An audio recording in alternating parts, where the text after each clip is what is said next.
মাছগুলো প্রায় আমার সব ভাজা হয়ে গেছে, এই কটাই আছে।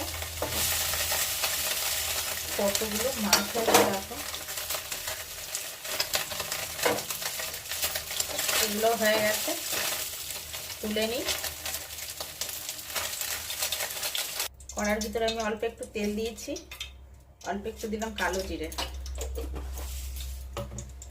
এবার এর মধ্যে দিয়ে দিচ্ছি দুটো পেঁয়াজ আর একটা টমেটো কাটা।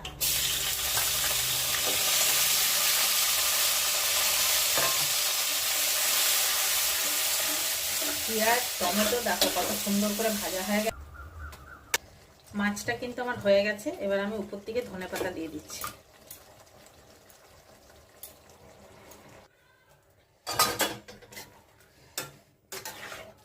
মাছ আমার রেডি, ঢেলে ফিরে আসছে।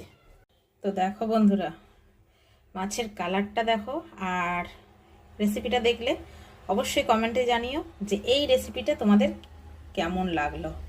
তো দেখতে পাচ্ছ। তো আজকের মতন বিদায়, বাই বাই।